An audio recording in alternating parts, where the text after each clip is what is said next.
We turn our focus to the Northwest Province to highlight some of the stories that top the news agenda.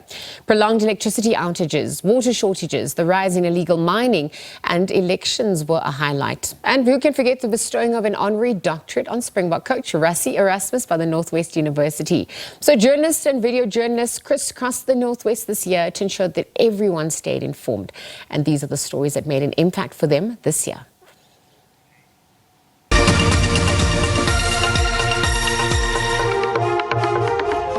SABC News, re ikemetse ebile ga re tse letlhakore.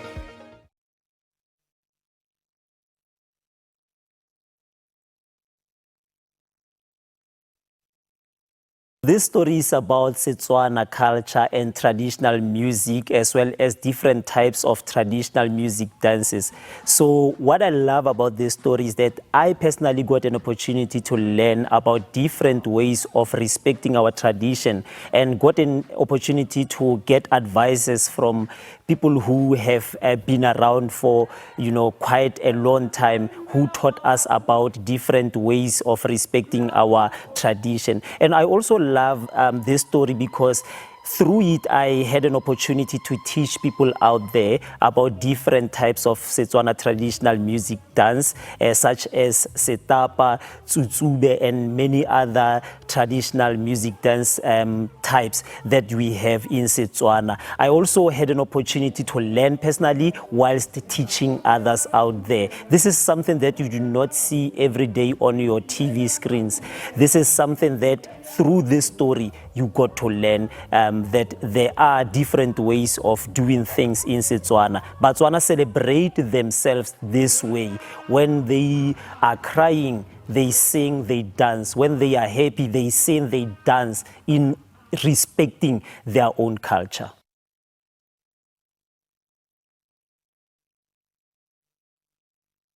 One placed the gun on my forehead, and then when he was about to pull a trigger, my grandma came in front of me and pushed him and tried to fight them.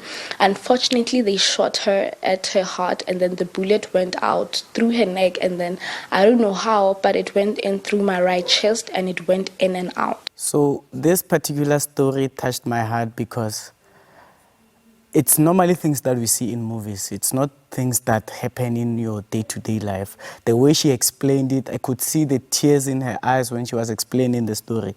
I'm one person, I don't normally cry, but I shed a tear on that day because even when she self-harms, there are people that are close to me that go through depression and are self-harming. So that is why this story was so close to my heart this year. I've never shot something like that. I always shoot other kinds of news, but this time I shot a very interesting human life story that was very close to my heart.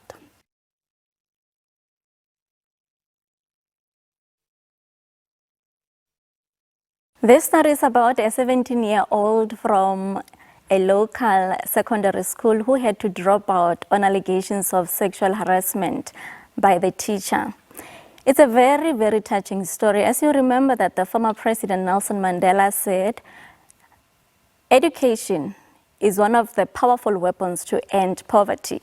Now you can imagine in this 21st century, we still have learners who drop out of school when we have all these Bill of Rights who are meant to help people in such situations. So the unfortunate part is that this girl also was facing the similar situation at home. She alleges that she was also sexually harassed by her brother-in-law. Now, when she confined to the teacher, then the then teacher allegedly took advantage of the situation.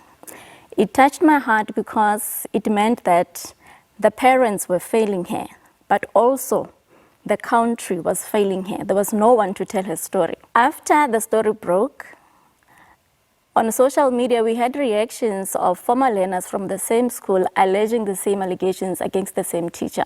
So we can see that if the story was not told, it would have not been there in the open for action to be taken against the teacher.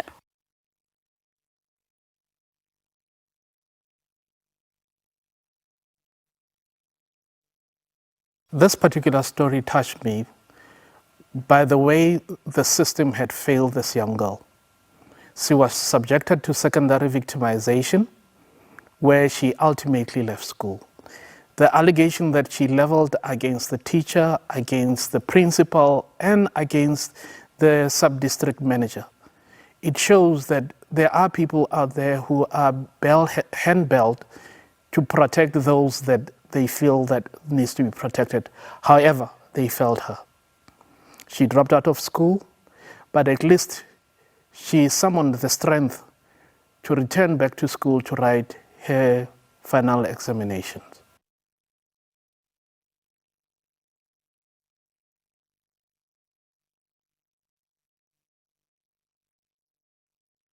This specific story made a difference to me because we spoke to Khomolemo More, who's a matric learner who has not really been performing very well at school due to her eyesight problem. She is saying that this is due to poor services of optometry services at the Mahikeng Provincial Hospital. She's been waiting years and years for her spectacles, and in actual fact, when an exam is taking 3 hours, it would take her, beyond 3 hours to even finish writing. We did the story, and fortunately, there was a good Samaritan, two of them in actual fact, who then chose to donate spectacles for her. One of them was able to assist, and the good news is that Khomolemo was able to get spectacles. You can imagine she was excited that she's going to write her exam, finish well on time. I think this story stood out for me as you can imagine if she did not get this aid from the Good Samaritan, what would have happened to her?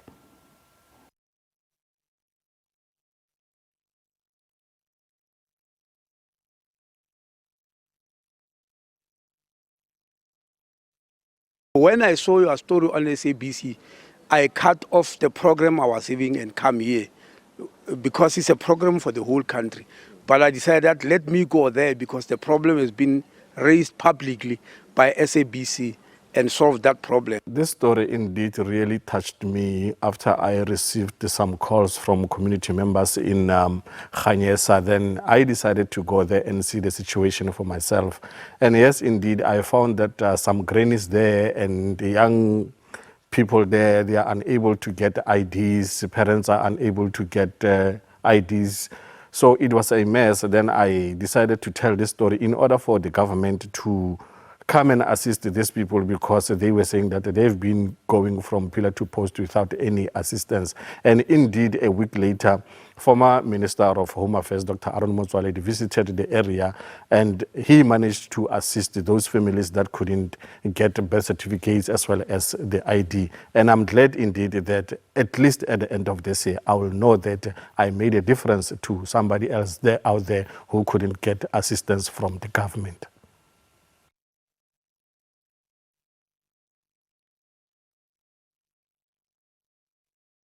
The story is about the upgrading of the Denville Stadium by the Mahikeng local municipality, where the municipality ended up spending just over 8.6 million to upgrade the stadium. And community were not happy about the infrastructure that has been erected there, saying that it doesn't worth 8 million. And they are complaining that that money could have been used for something else because they embarked on several service delivery protests complaining about the state of the roads in their locality or in their area. And again, people are struggling to access or use the stadium, even though it was built or upgraded for them, but they are saying the municipality, for them to access the stadium, it becomes a bit problematic. So, and it also talks to the issue of government's overspending on some of these projects. The matter that was raised by the Auditor General on several occasions, that government is spending a lot of money on projects because contractors are abandoning some of these projects.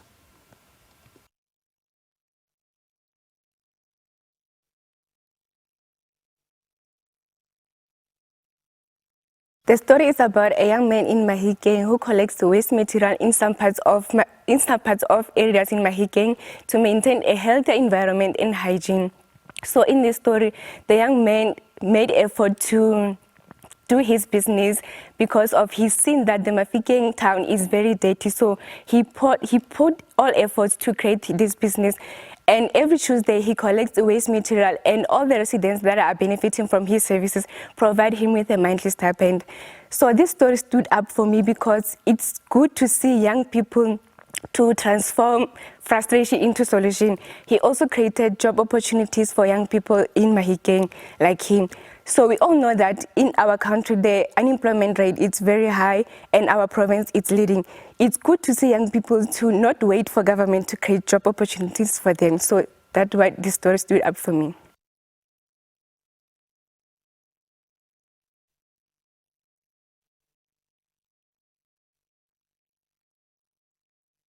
My story starts like this. One motivational speaker once said, an inspiration without perspiration leads to desperation that ends up into expiration. And that is exactly Mr. Sarapelwane's story. He moved from his comfort zone in one of the far-flung rural areas, and he ventured fully into farming. And through his farming, he saw it fit to develop young people, to bring more farmers, to teach them about farming, telling them that farming is not your old style anymore, or only for older people. As youth, we can also venture into farming, and now farming is very interesting, and more youth are coming and they're interested into farming, and we are expecting to see in the near future to see more farmers as young people farming, and farming is the future.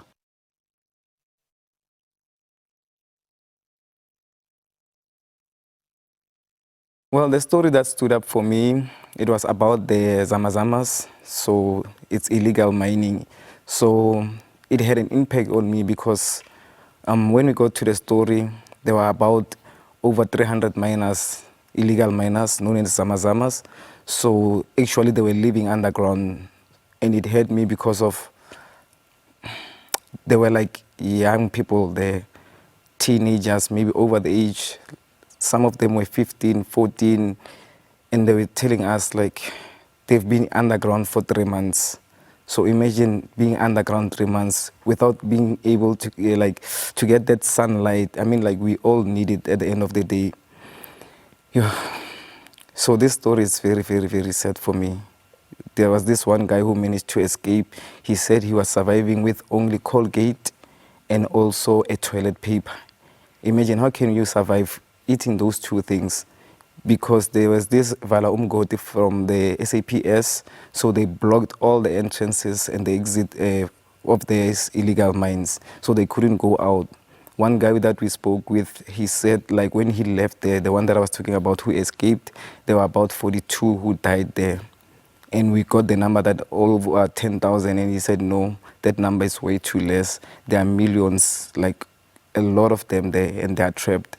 So as much as is it illegal, but for people to live out down there, be trapped down there, it's very, very heartbreaking. So I think maybe our government should also find better ways to extract them and also to stop this whole operation as well. So that story has stood up for me. And yeah, thank you.